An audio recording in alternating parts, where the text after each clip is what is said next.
printmaker, professor, and we are very grateful to have him as one of our featured artists with this amazing exhibition. Welcome, Matthew.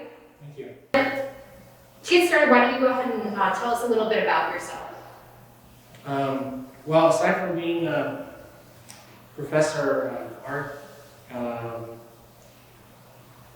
I guess there's not a singular thing that would define me. But I'm definitely obsessed with hiking and climbing in the Sierra Nevada, High Sierra in particular. And the printmaking that you see here, that's what we call multi-layered, is really the discipline I use to express my artistic voice. And maybe unusual to some, but skateboarding shaped my approach to most things and kind of defined much of my identity. Great. I play the drums. I'm from Vancouver, but I've traveled a reasonable amount to Europe, Midwest, most of the American West, Canada, Germany, Austria, all on account of my art. So it's interesting. My art's mostly about the Sierra Nevada, but it's actually given me opportunities to go lots of other places.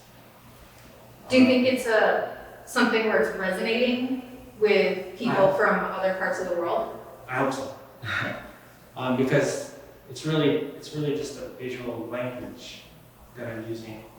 And I think the language translates to other people's experiences in other places, not just the Sierra Nevada. So, my wife's Visalia Art Gallery Director, and she teaches drawing as well.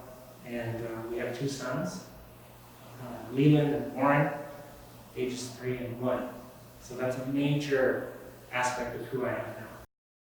So you're a printmaker, and printmaking deals a lot with layers. Do you think that has influenced the way you've approached your work? Absolutely. I guess I'm really thoughtful about the way we encounter places. And my work's very place specific. So when we encounter a place, we encounter it through our knowledge of history, geography, ecology, and so forth. We bring something to the place. Sometimes it's just curiosity, and it could be our perceptions. We have expectations of the place that we go, and of course our memories. Like if we return to a place, we've been there, we have a memory of that place, and then so we have certain expectations, and we bring that memory with us, and we build on that in that place. And I return to all places, so that's important to me. For the most part, my work tries to show all of this in the stacked layers. And I just try to make my work accessible where there's multiple entry points for a reader. So somebody might gravitate toward reading some notes, whereas somebody else might gravitate toward just the aesthetic. Or if there's, colors are very limited, or if there's color, like there's that. Some of the subject matter might, somebody might zero in on a particular subject that they find in the work. So I'm trying to make it accessible to multiple entry points. There's somebody who's familiar with the geology of the Sierra might enter my work through that lane and find that my work, for lack of a better word, illustrates some aspect of the large form, of the mountain range. So, the multiple entry points is really important, and the layers help provide that method of viewing the work. And I think my work has substance because the layered framework of my work gives, like, the form that my art is in those layers, like that is the content of the work. And that's where cultural movements derive in the work when you deconstruct that way, if you want to. And then our notions of maps and their designs were shaped by printmaking. Our understanding and perceptions of land are shaped by maps. And maps give power to humans to control the landscape. And then maps are also multi-layered frameworks.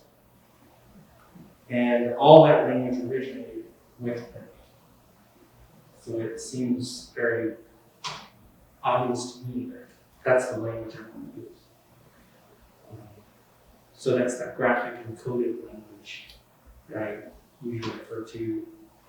That lends me a cultural framework to synthesize everything into. You've mentioned the socioeconomic, ecological, and environmental concerns of the San Joaquin Valley have played a role in your exploration of how humans shape our experience of a place. Can you tell us more about that? I grew up with like a poor and underprivileged friends. And none of my friends were people who actually were wealthy from the agribusiness that takes place around here. And many of my friends, parents, and much of my extended family worked like in packing houses. And so like I've witnessed poverty and the struggle of marginalized people. And I didn't feel poor growing up, but I know there were times when my family like just scraped by. And so I feel like because of the couple of generations of my family coming here and being part of the Central Valley through the sort of economic framework, only my generation has actually been able to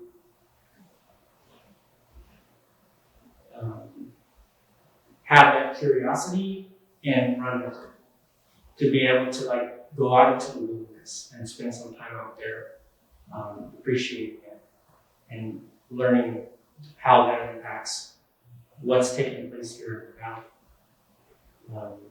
That the mountains there that we don't get to go up to very often are actually the source of our livelihood here in the valley. And right now, particularly in society, there's more discussion about this because the outdoor recreation, and that's what a lot of this, comes from. This comes from outdoor recreation. Okay, but I'm trying to provoke something more than just appreciating what that a place exists. I'm trying to make that connection between why it's important for us to acknowledge how it actually provides something for us, And so, there's a lot of discussion now taking place where the underprivileged or certain populations of society have less of an opportunity to do recreation in a, let's call it an ambitious way. What would be a dream location for you to include in your body of work? The Karakoram Range in northeast Pakistan. That includes this incredible feature called the Triangle Towers and the Baltoro Glacier. It's totally foreign. It's the most dynamic topography on the planet Earth that I can think of right now. And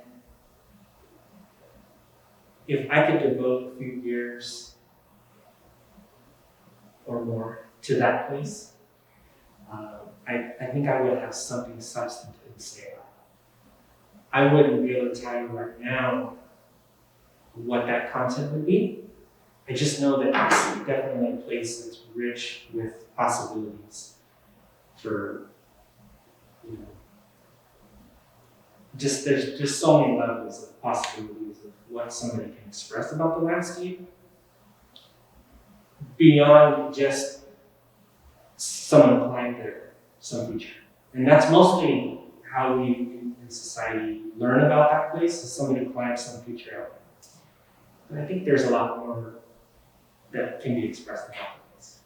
So that's a big one. I Might have to be on somebody else's turn. gotta get one of those nice big art grants. Yes.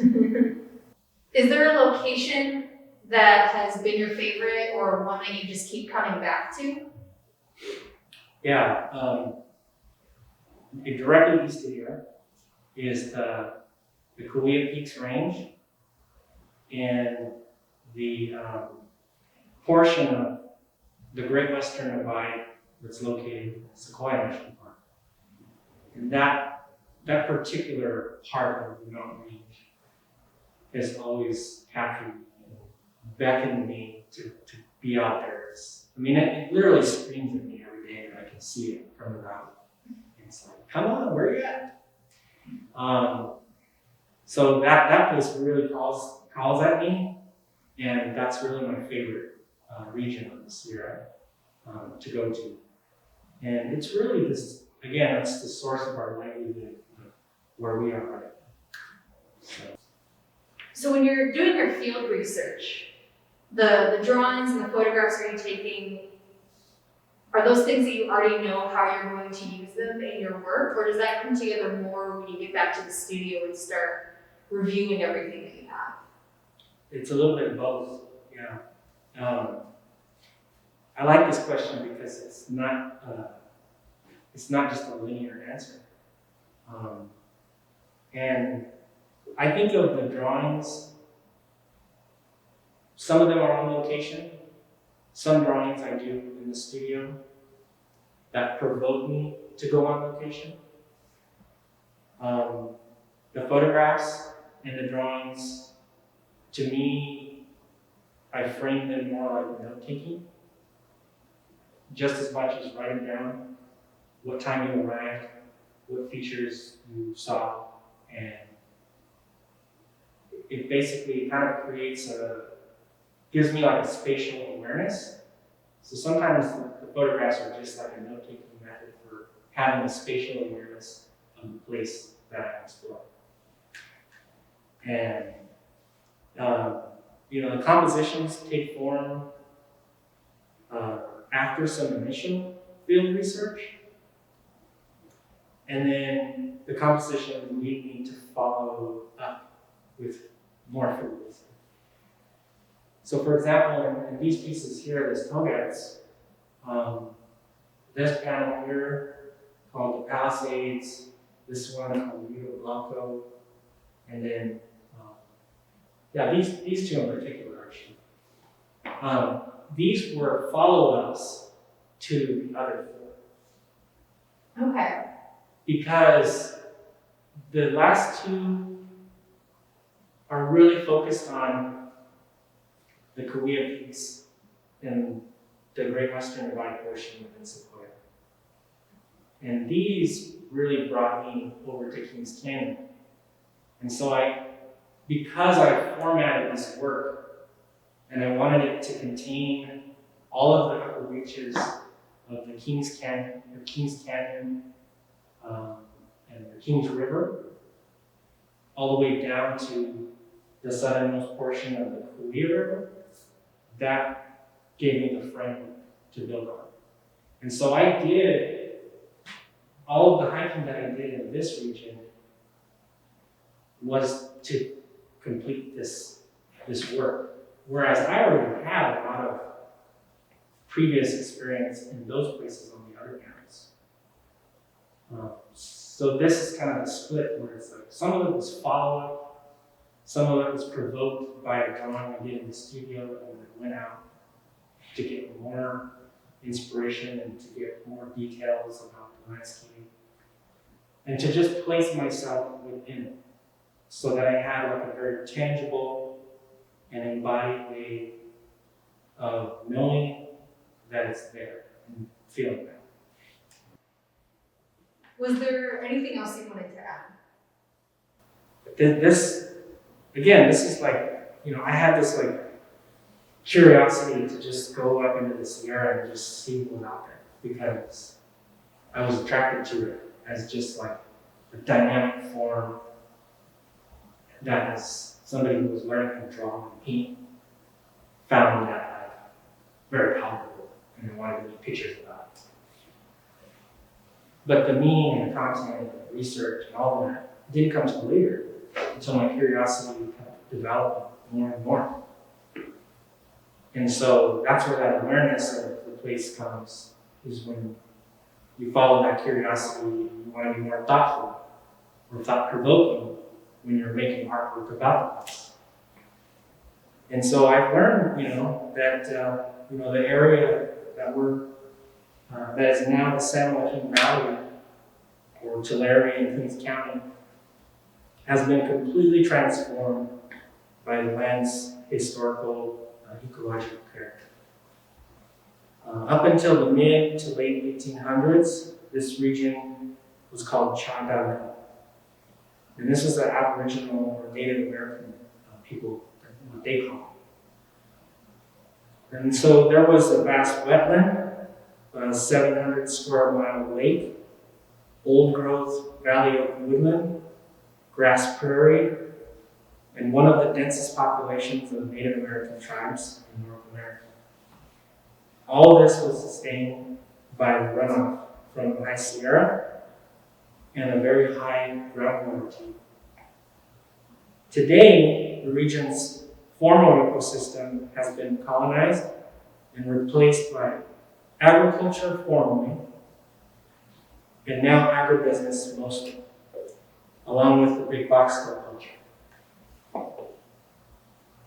So our lives here have not been sustainable for some time now. And we're exhausting the natural resources, contaminating the groundwater, and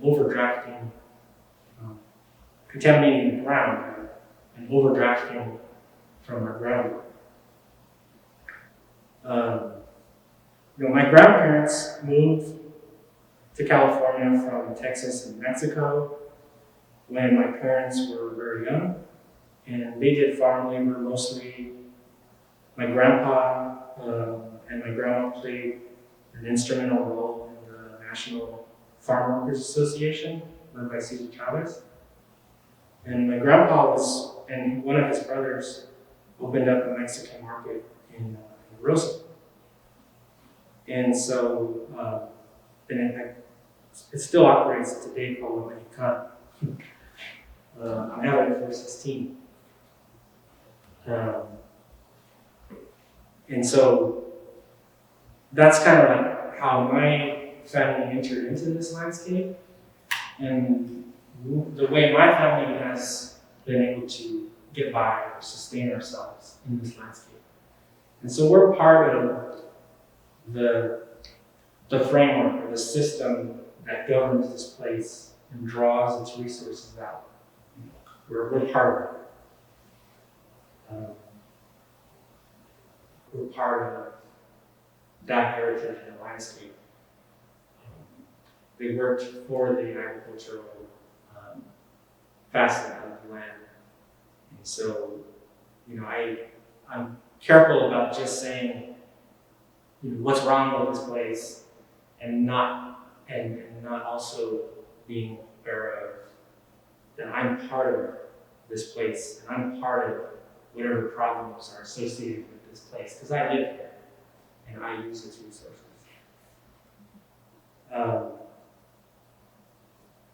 And then one last thing that I want to say is, in the springtime, the orchard blossoms, the foothill wildflowers, and the snow-capped peaks are all beautiful here.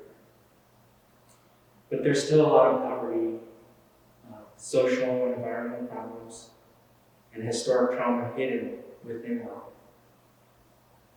And so while my art's not directly about that, I still feel like the research that I do that stems from my art practice makes me more conscious of this. Well, thank you so much, Matthew, for coming in and speaking with us today.